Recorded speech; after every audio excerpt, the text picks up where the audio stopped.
By the humility and gentleness of Christ, I appeal to you, I, Paul, who am timid when face to face with you, but bold toward you when you are away.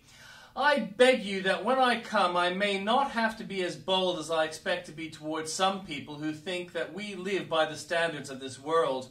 For though we live in the world, we do not wage war as the world does. The weapons we fight with are not weapons of the world. On the contrary, they have divine power to demolish strongholds. We demolish arguments and every pretension that sets itself up against the knowledge of God, and we take captive every thought to make it obedient to Christ. And we will be ready to punish every act of disobedience once your obedience is complete. You are judging by appearances. If anyone is confident that they belong to Christ, they should consider again that we belong to Christ just as much as they do. So even if I boast somewhat freely about the authority the Lord gave us for building up rather than tearing you down, I will not be ashamed of it. I do not want to seem to be trying to frighten you with my letters, for some say his letters are weighty and forceful, but in person he is unimpressive, and his speaking amounts to nothing. Such people should realize that what we are in our letters, we are absent. We will be in our actions when we are present. We do not dare to classify or compare ourselves with some who commend themselves. When they measure themselves by themselves and compare themselves with themselves, they are not wise.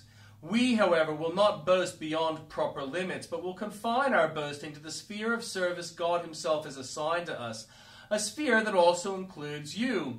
We are not going too far in our boasting, as would be the case if we had not come to you. For we did not get as far as you with the gospel of Christ. Neither do we go beyond our limits by boasting of work done by others. Our hope is that as your faith continues to grow, our sphere of activity among you will greatly expand, so that we can preach gospel in the regions beyond you. We do not want to boast about work already done in someone else's territory. But let the ones who boast in the Lord. For it is not the one who commends himself who is approved, but the one whom the Lord commends. And the Old Testament reading. Do not boast about tomorrow, for you do not know what a day may bring. Let someone else praise you, and not your own mouth, an outsider, and not your own lips. Stone is heavy, and sand a burden, but a fool's provocation is heavier than both. Anger is cruel, and fury overwhelming, but who can stand before jealousy? Better is open rebuke than hidden love. Wounds from a friend can be trusted, but an enemy multiplies kisses. One who is full loathes honey from the comb, but to the hungry even what is bitter tastes sweet. Like a bird that flees its nest is anyone who flees from home. Perfume and incense brings joy to the heart, and the pleasantness of a friend springs from their heartfelt advice. Do not forsake your friend or a friend of your family, and do not go to your relative's house when disaster strikes you. Better a neighbor nearby than a relative far away. Be wise, my son, and bring joy to my heart. Then I can answer anyone who treats me with contempt. The prudent see danger and take refuge, but the simple keep going and pay the penalty. Take the garment of one who puts up security for a stranger. Hold it in pledge if it is done for an outsider. If anyone loudly blessing their neighbor early in the morning, it will be taken as a curse. A quarrelsome wife is like dripping of a leaky roof in a rainstorm. Restraining her is like restraining the wind or grasping oil with a hand. As iron sharpens iron, so one person sharpens another. The one who guards a fig tree will eat its fruit, and whoever protects their master will be honored. As water reflects the face, so one's life reflects the heart. Death and destruction are never satisfied, and neither are human eyes. The crucible for silver and the furnace for gold, but people are tested by their praise.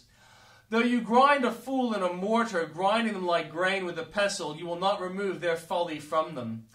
Be sure you know the condition of your flocks. Give careful attention to your herds, for riches do not endure forever, and a crown is not secure for all generations. When the hay is removed and new growth appears, and the grass from the hill is gathered in, the lambs will provide you with clothing, and the goats with the price of a field.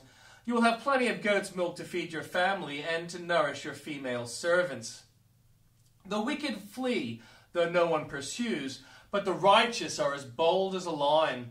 When a country is rebellious, it has many rulers, but the ruler with discernment and knowledge maintains order. A ruler who oppresses the poor is like driving rain that leaves no crops. Those who forsake instruction praise the wicked, but those who heed it resist them. Evildoers do not understand what is right, but those who seek the Lord understand it fully. Better the poor whose way is blameless than the rich whose ways are perverse. A discerning son heeds instruction, but a companion of gluttons disgraces his father. Whoever increases wealth by taking interest or profit from the poor amasses it for another who will be kind to the poor. If anyone turns a deaf ear to my instruction, even their prayers are detestable. Whoever leads the upright along an evil path will fall into their own trap, but the blameless will receive good inheritance. The rich are wise in their own eyes. The one who is poor and discerning sees how deluded they are. When the righteous triumph, there is great elation, but when the wicked rise to power, people go into hiding. Whoever conceals their sins does not prosper, but the one who confesses and renounces them finds mercy. Blessed is the one who always trembles before God, but whoever hardens their heart falls into trouble. Like a roaring lion or a charging bear is a wicked ruler over a helpless people. A tyrannical ruler practices extortion, but one who hates ill-gotten gain will enjoy a long reign. Anyone tormented by the guilt of murder will seek refuge in the grave. Let no one hold them back. The one whose walk is blameless is kept safe, but the one whose ways are perverse will fall into the pit. Those who work their land will have abundant food, but those who chase fantasies will have their fill of poverty.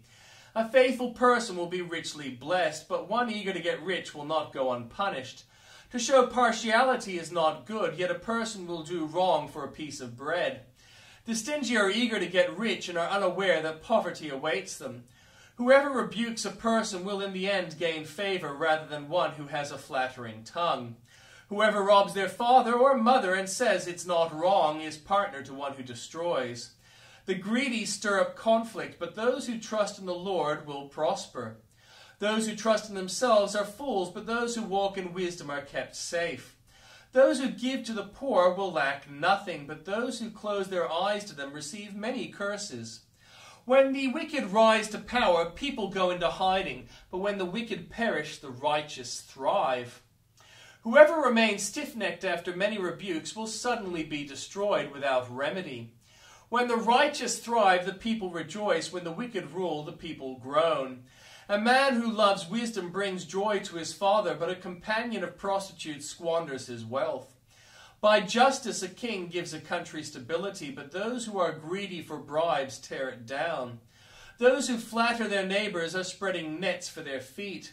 Evildoers are snared by their own sin, but the righteous shout for joy and are glad. The righteous care about justice for the poor, but the wicked have no such concern. Mockers stir up a city, but the wise turn away anger. If a wise person goes to court with a fool, the fool rages and scoffs, and there is no peace. The bloodthirsty hate a person of integrity and seek to kill the upright. Fools give full vent to their rage, but the wise bring calm in the end. If a ruler listens to lies, all his officials become wicked. The poor and oppressor have this in common: the Lord gives sight to the eyes of both. If a king judges the poor with fairness, his throne will be established forever. A rod and a reprimand impart wisdom, but a child left undisciplined disgraces its mother. When the wicked thrive, so does sin, but the righteous will see their downfall. Discipline your children, and they will give you peace.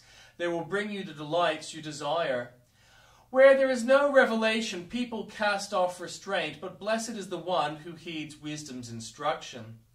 Servants cannot be corrected by mere words. Though they understand, they will not respond.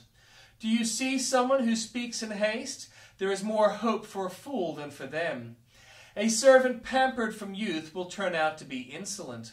An angry person stirs up conflict, and a hot-tempered person commits many sins.